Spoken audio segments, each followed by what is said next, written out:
अस्सलाम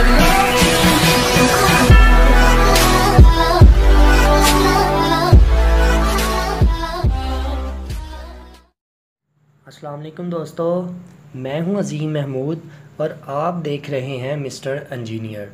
दोस्तों, आज की इस वीडियो में हम बात करेंगे सोल्डरिंग आयरन, या जिसे आप ये काविया भी कह सकते हैं, इसके बारे में आज बात करेंगे कि आपको काविया चलाने का मैं आज तरीक़ाकार बताऊंगा, और इसके अलावा आपको ये बताऊंगा कि आपको कौन सा काविया किस काम के लिए लेना चाहिए।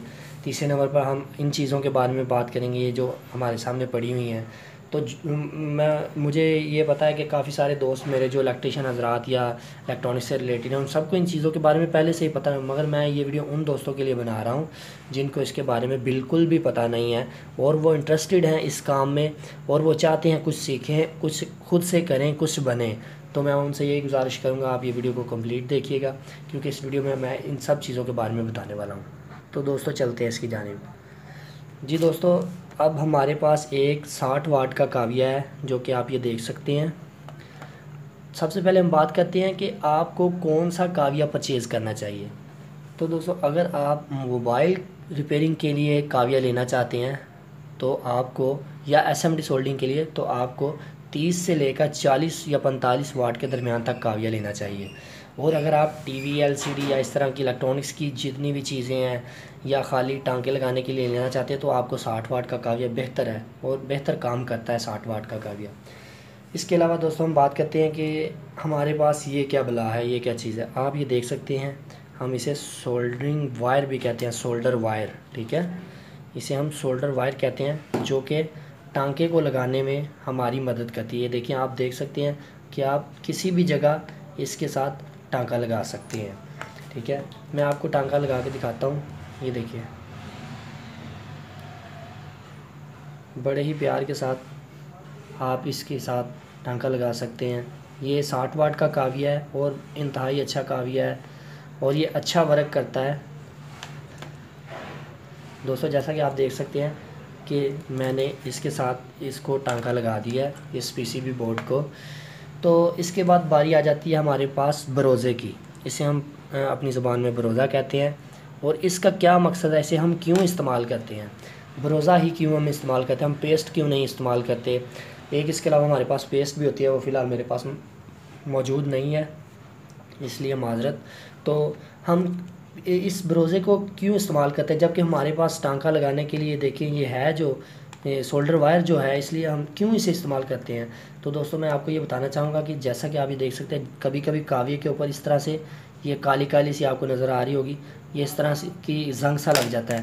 तो इसको मिटाने के लिए आपको इसको इसके अंदर भिगोना पड़ता है ताकि आप जो ये ऊपर गंद लगा होता है इसको रिमूव कर सकें और बड़े ही आसानी के साथ अपने टांके लगा सकें।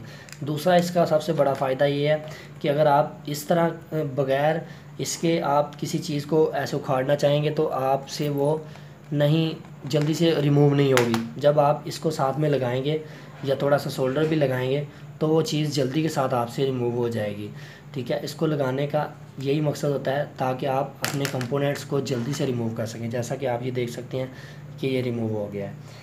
तो इसका मकसद सिर्फ यही है, इसने बिट को साफ़ रखना होता है और दूसरे नंबर पर टांके को जल्दी लगाने और उतारने में मदद करनी होती है। तो दोस्तों, अब हम बात करते हैं कि टांके को लगाना कैसे है। मिसाल के तौर पर मेरे पास एक ये वायर है, मैं इसको टांका लगाना चाहता हूँ। तो सबसे पहले हम ये सीखते हैं कि आपको काविये को पकड़ना कैसे है। दोस्तों, ये हमारे पास एक काविया, आपने चाहे दाएँ हाथ चाहे बाएँ हाथ में पेंसिल नुमा, जिस तरह आप कुछ लिखने लगे हैं इस तरह आपने इसको पकड़ना है ताकि कोई देखने वाला भी ये देखे कि बंदा भाई कारीगर है। क्योंकि आजकल लोग इस चीज़ से ही बंदे की पहचान करते हैं कि वो काविये को किस तरह पकड़ता है। सबसे बेस्ट तरीक़ाकार ये, हर बंदे का अपना अपना तरीक़ाकार है, आप जैसे मर्ज़ी यूज़ कर सकते हैं, मगर बेस्ट तरीक़ाकार यही है जिस तरह आप पेंसिल से लिखते हैं इसी तरह आप काविये को पकड़ें। और इसके बाद आपने अगर किसी चीज़ को टांका लगाना है, जंपर वगैरह लगाने हैं, तो सबसे पहले आपने सोल्डर वायर को अपनी इन 2 उंगलियों में ऐसे पकड़ लेना है, छोटी और बड़ी उंगली को ऐसे पकड़ लिया। इसके बाद इन 2 उंगलियों से आपने उस चीज़ को पकड़ना है जिसको आपने टांका लगाना है, ठीक है। ये देखिए आपके सामने। अब आपने लेफ़्ट से राइट और राइट से लेफ़्ट ऐसे ऐसे करना है। अगर आप एक जगह ऐसे रखेंगे तो आपकी वायर भी जल्दी गर्म हो जाएगी और टांका भी ठीक से नहीं लगेगा। अगर आप इस तरह करेंगे तो ये देखिए आपके सामने टांका भी कितना प्यारा लगा है। अब मैं अगर इसे जंपर वायर के तौर पर यूज़ करना चाहूँगा तो सबसे पहले मैंने जहाँ पर जंपर डालना है वहाँ पर 2 जगह से सोल्डिंग करूँगा। अब इसको बड़े प्यार के साथ ऐसे ऊपर लगा दूँगा, ठीक है। अब मैं दूसरी साइड पर, ये फिर उतर गया, अभी गर्म है इसलिए आपने थोड़ा सा डिले कर लेना ताकि ये आपका टांका आराम के साथ लग सके, ठीक है। आप ये देख सकते हैं मैंने इसको दोनों साइडों से लगा दिया और ये टूटता भी नहीं है।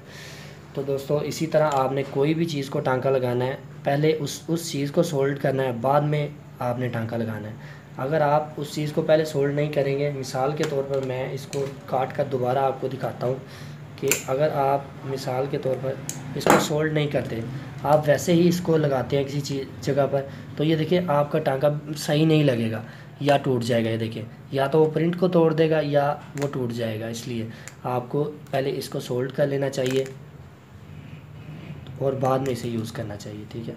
आप इस तरह जैसे मर्ज़ी टांके लगा सकते हैं। तो दोस्तों आप भी प्रैक्टिस करें, आप इंशाल्लाह इस काम में माहिर हो जाएंगे। हर काम सीखने से आता है। तो दोस्तों आज की इस वीडियो में उम्मीद करता हूँ आपको हर चीज़ के बारे में, हर स्टेप के बारे में समझ आ गई होगी। इसी के साथ दोस्तों मेरी वीडियो को लाइक करेगा अगर आपको पसंद आई है, और मेरे चैनल को सब्सक्राइब करना मत भूलिएगा। और मुझे दे इजाज़त, अपना ढेर सारा ख्याल रखिएगा। अल्लाह।